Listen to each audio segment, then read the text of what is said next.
नमस्ते दोस्तों, आज 2 फरवरी को ये वीडियो मैं रिकॉर्ड कर रहा हूँ और जिस वक़्त मैं वीडियो रिकॉर्ड कर रहा हूँ गोल्ड के प्राइसेस में हम लोगों को पिछले 3-4 दिनों में भारी उठापटक देखने के लिए मिली है। गोल्ड के प्राइसेस पिछले 3-4 दिनों में लगातार हम लोगों को गिरते हुए नज़र आए हैं। साथ ही साथ अगर सिल्वर की बात की जाए तो सिल्वर में भारी गिरावट जो है हम लोगों को देखने के लिए मिली है। अब दोस्तों गोल्ड और सिल्वर के प्राइसेस इतने ज़्यादा गिर गए हैं कि आज सुबह जो है गोल्ड के प्राइसेस 1,51,000 से लेके 1,52,000 रुपीज़ तक थे और आज जिस वक़्त मैं वीडियो रिकॉर्ड कर रहा हूँ उस वक्त गोल्ड के प्राइसेस जो है 1,58,000 रुपीज के आसपास तक हम लोगों को देखने के लिए मिल रहे हैं।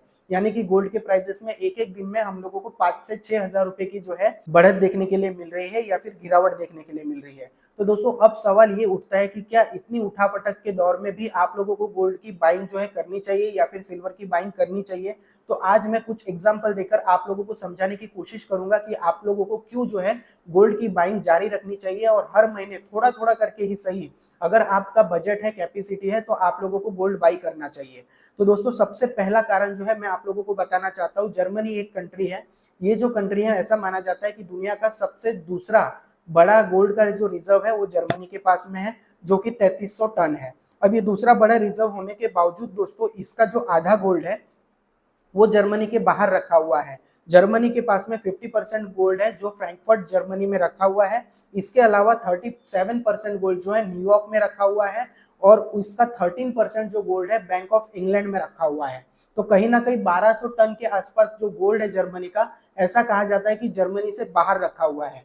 लेकिन जर्मनी में लोग जो है आंदोलन कर रहे हैं कि हमारा गोल्ड जो है आप वापस लेके आओ, हमारे देश का गोल्ड हमारे देश में ही रहना चाहिए। इसके पीछे क्या कारण है? इसके पीछे कारण ये है कि सारी दुनिया जो है अब डी डॉलराइजेशन के ऊपर जो है बढ़ रही है, डी डॉलराइजेशन की तरफ जा रही है। डॉलर का जैसे हम लोगों ने देखा कि डॉलर जो है खुद को एक महान करेंसी बताता है और दूसरी करेंसी को कुछ नहीं समझता, दूसरे देशों को कुछ नहीं समझता। इस वजह से सारी कंट्रीज लगातार हम लोगों को गोल्ड बाई करती हुई नजर आती है। साथ ही साथ डॉलर की जो हेजीमनी है उसको भी कहीं ना कहीं कम करने की कोशिश चाइना, रशिया, इंडिया जैसे देश जो है वो करना चाहते हैं, क्योंकि डॉलर जो है उसके जरिए अमेरिका स्विफ्ट और बहुत सारी चीजों को जो है कंट्रोल करता है। तो कहीं ना कहीं दुनिया भर के जो देश है जर्मनी को देखते हुए जो है अपने पास में अपना गोल्ड जो है वापस मंगाने की कोशिश करेंगे। लेकिन बहुत सारे देशों का ये भी मानना है, जैसे जर्मनी का ये मानना है कि उनको खुद नहीं पता कि न्यूयॉर्क के पास में क्या इतना गोल्ड है या फिर नहीं है कि हमारा गोल्ड जो है वो रिटर्न कर सके। तो ये एक कारण हुआ। उसके बाद में गोल्ड और सिल्वर जो है ये हार्ड मनी है और बाकी जो फिएट करेंसीज है जैसे रुपीज हो गया, येन हो गया, आरएनएमबी हो गया, डॉलर हो गया, ये इजी मनी है क्योंकि इनको प्रिंट करना आसान होता है। लेकिन गोल्ड और सिल्वर हार्ड मनी क्यों है? साथ ही साथ बिटकॉइन को भी हम लोग हार्ड मनी कह सकते हैं। तो ये हार्ड मनी क्यों है? क्योंकि गोल्ड और सिल्वर हजारों लाखों सालों से कई सत्ताओं को उसने चेंज होते हुए देखा है और फिर भी आज की डेट में भी वो अपनी वैल्यू रखता है। इसी के साथ साथ दोस्तों एक गोल्ड का स्टॉक फ्लो रेशियो होता है।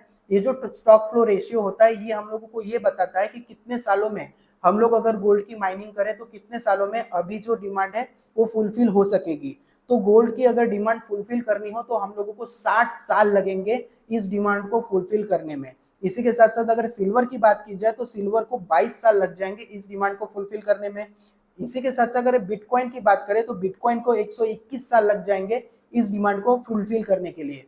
लेकिन बिटकॉइन के ऊपर क्वांटम कंप्यूटिंग का खतरा है, यानी कि जो आजकल एआई चल रहा है वो कहीं कहीं से भी कभी भी जो है बिटकॉइन को कंट्रोल कर सकता है। तो इसलिए बिटकॉइन के ऊपर खतरा है, लेकिन गोल्ड और सिल्वर के ऊपर कोई भी खतरा नहीं है। तो गोल्ड के प्राइसेस जो है बढ़ते रहेंगे और उसी के पीछे पीछे हम लोगों को सिल्वर के प्राइसेस भी बढ़ते हुए नजर आएंगे। इसके बाद में दोस्तों कनाडा, नॉर्वे, न्यूजीलैंड, ऑस्ट्रेलिया जैसे जो देश है उन्होंने अब तक जो है अपने पास में कोई भी गोल्ड रिजर्व रखा नहीं है, क्योंकि उन्होंने जब जब अमेरिका ने कहा तब तक अमेरिका की बात मानी। लेकिन अब आप देख रहे होंगे कि कनाडा के ऊपर 100% टैरिफ की धमकी, इवन कनाडा को कब्जाने की धमकी जो है अमेरिका दे रहा है। न्यूजीलैंड में उनका एक अलग ही मतलब वे चल रहा है अपने आप को प्रेजेंट करने का। वो लोग कह रहे हैं कि हमारे जो मेन मूल निवासी है उनको ज्यादा जो है प्राधान्य दिया जाए। नॉर्वे को भी जो है कहीं ना कहीं एक बात समझ में आ गई है कि हम लोगों को अब जो है गोल्ड खरीद कर रखना पड़ेगा। ऑस्ट्रेलिया में सिडनी में लोगों ने लाइन लगाकर जो है गोल्ड खरीदना शुरू किया है। तो कहीं ना कहीं कंट्री भी ये समझेगी कि उनको भी अपना जो है गोल्ड रिजर्व बनाना चाहिए। तो दुनिया में 195 देश है, उसमें से 106 देशों के पास सिर्फ गोल्ड है और कुछ कुछ देश तो ऐसे हैं जिनके पास 5 टन 10 टन गोल्ड है। और हमारे इंडिया में जैसे मुथूट फाइनेंस जैसे जो कंपनीज हैं उनके पास भी 300 टन से ज्यादा का गोल्ड रिजर्व है, यानी कि गोल्ड है। तो कहीं ना कहीं इन सारे देशों में अब एक होड़ मचेगी कि उन लोगों को अपनी पॉलिसीज अपने हिसाब से चलाने के लिए गोल्ड की जरूरत पड़ेगी। तो गोल्ड की लगातार डिमांड जो है बढ़ती जा रही है। उसके बाद में अमेरिका में एक टेथर नाम की कंपनी है जिसका एक कॉइन आता है यूएसडीटी कॉइन।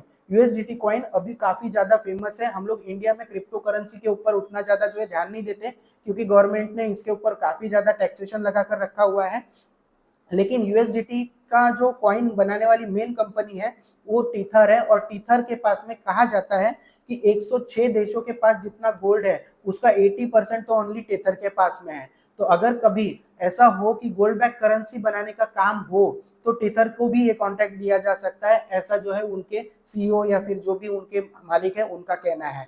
तो दोस्तों कहीं ना कहीं गोल्ड और सिल्वर जो है हम लोगों को आने वाले 3-4 सालों में बढ़ते हुए ही नजर आएंगे।